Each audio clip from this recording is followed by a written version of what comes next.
నంద్యాల జిల్లాలో టీడీపీ అరాచకాలు కొనసాగుతూ ఉన్నాయి. దళితులపై టీడీపీ నేతలు దౌర్జన్యానికి దిగారు. పాణ్యం నియోజకవర్గ పరిధిలోని కొరట మద్ది గ్రామంలో దౌర్జన్యానికి పాల్పడ్డారు టీడీపీ నేతలు. దళిత మహిళ ఇల్లు నిర్మాణానికి అడ్డుపడ్డారు.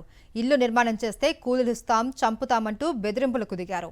2012లో ఇచ్చిన స్థలానికి అప్పట్లో ఆర్థిక స్తోమత లేక నిర్మాణం చేయలేదు. గత వైఎస్ఆర్సీపీ ప్రభుత్వం 2021లో అదే స్థలానికి ఇంటి పట్టా మంజూరు చేసింది.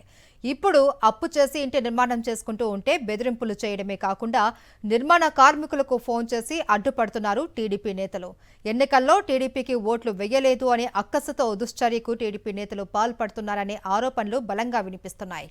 రైట్, ఇక ఇదే అంశానికి సంబంధించి మరిన్ని వివరాలు మా ప్రతినిధి లోకేష్ అందిస్తారు. లోకేష్.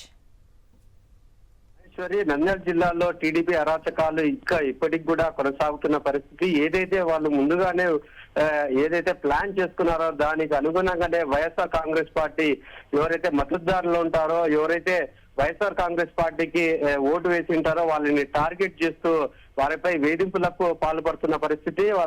వారిపై కక్షపూరిత రాజకీయాలు కూడా టీడీపీ నాయకులు పాల్పడడానికి వెనుకాటం లేదు. అదే ఘటన నంద్యాల జిల్లాలో చోటు చేసుకుంది. ఏదైతే పాణ్యం నియోజకవర్గ పరిధిలోని కొరట మద్ది గ్రామంలో యొక్క దౌర్జన్యాలకు టీడీపీ నాయకులు పాల్పడుతున్నారు. దళిత మహిళని కూడా చూడకుండా వారు ఇల్లు కట్టుకుంటుంటే ఆ యొక్క నిర్మాణాన్ని కూడా ఈ యొక్క టీడీపీ నాయకులు అడ్డుపడుతున్న పరిస్థితి.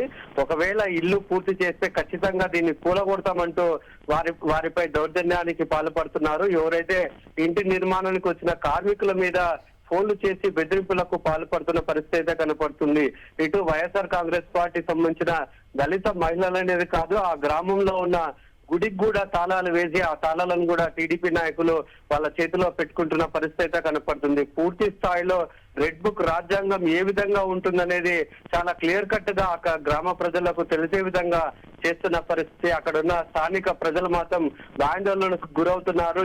ఏం జరుగుతుందో అనే ఒక భయం అనేది ఆ గ్రామంలో నెలకొంది. అదే విధంగా ఈ యొక్క దళిత మహిళలను కూడా చాలా వాళ్ళు దౌర్జన్యం పాల్పడుతూ ఆ ఇంటి నిర్మాణం పూర్తి చేయకుండా అడ్డుపడుతున్న పరిస్థితి అయితే కనపడుతుంది. ఏదైతే కూటమి ప్రభుత్వం అధికారంలో ఉన్నది కాబట్టి తాము ఏమి చేసినా చెల్లుబాటు అవుతుందనే ఉద్దేశంతోనే అక్కస్తోనే ఈ రోజు టీడీపీ నాయకులు రెచ్చిపోతూ దౌర్జన్యాలకు పాల్పడుతున్నారు. మహేశ్వరి.